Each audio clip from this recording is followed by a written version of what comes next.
สุกแล้วสุกแล้วจ้ามันนี้ซื้อขึ้นเก็บ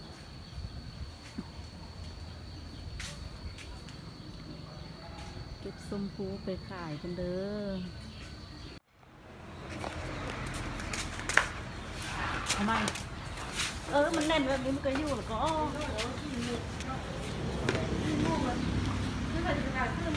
เพราะว่าเขาเอาลงแล้วมันล่นแล้วก็ได้กินเลยนี่ไม่กายปลาเลย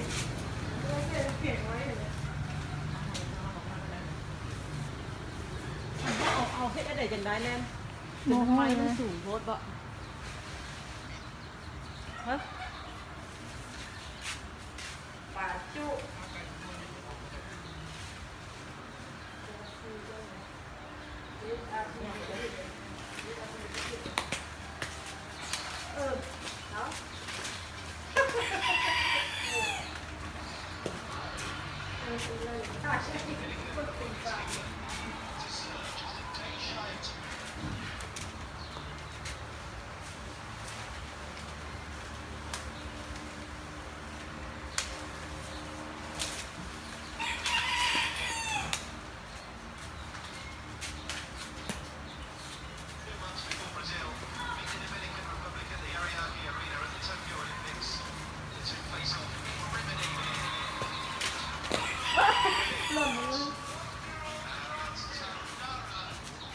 เสร็จ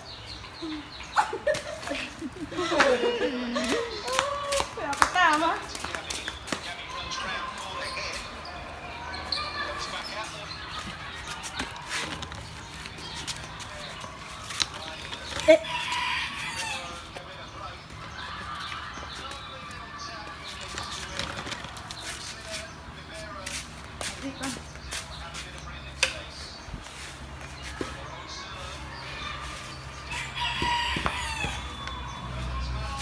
อันนี้สักเอาหมดเด็กเลยได้ไหม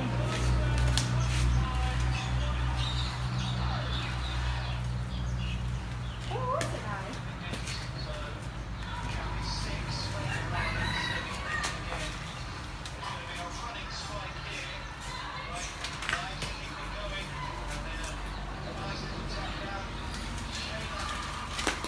มาคนเดียว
ลงมาแบบนี้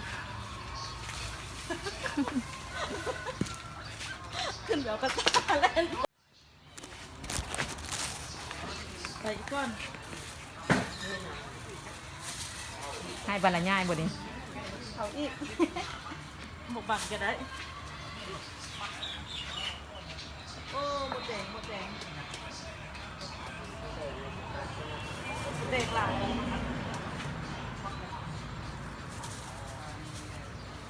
เร็วมันกินนี้มันผัดปูมดแดงกับมันขึ้นมา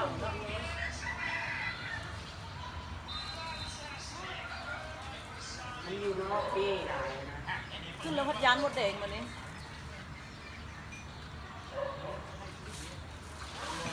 ป้าหลายนี้เจ้ากระตาแล้วก็เอาคือเนาะในท่านนั้นพอดีมดแดงคุกนะใส่สุดขาเงาแล้วได้ยินก็เตือนให้แม่เนี่ยค่ะขึ้นมันตกกระตา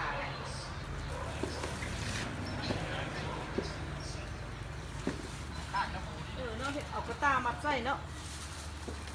ไม่เอาแต่เลือกแต่ที่สุด จะวนมันพุ่งเลย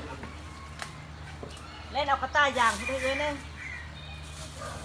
เอากระต่ายยางมาใส่ปลายไหมนะเอาจันหมดเลยเอาจันมันจะเต็มได้มาบ้านนี้ บ่บ่ได้มาอันนี้โอ้ยบ่อันนี้เราส่งคืนเราส่งใคร เร็วเร็วเร็วเอ้ยปินมาเบิ่งดูนี่ปินมาหาเอ้ยพี่ ได้วิดีโอสมพูหลายแห้งน้องสายเพื่อนบ้าน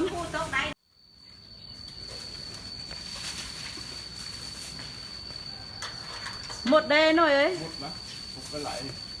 อยู่ในหมักมัน มือนี้มีผู้ช่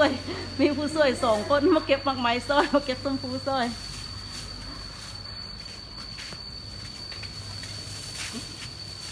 เอาเป็นเมื่อก่อน วันอาทิตย์เนาะเราเลยมีผู้ช่วยหลายคน เลิกไปตลาดไว้ หมดได้หน่อยระวังหมดแดงได้ สิ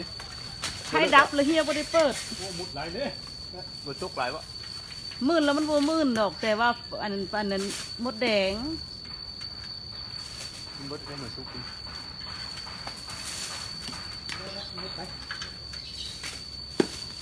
โอ้จุกมันแห้งขึ้นแห้งไหล จะได้เพันลืมวางมือบ่ได้จับต้นไม้ ติดตาจังเลยอ่ะ ลืมปะมือค่ะ หมดมันกัด โอ้ไหลนี่อันแทบถูกนี่นะปลามันมาตอมเต็มเลย หมดแดงหลายยังบอกว่าฉันก็จะเอาได้เลยสมพูผลงานมือนี้จ้าม่วงใกล้สิหมดแล้ว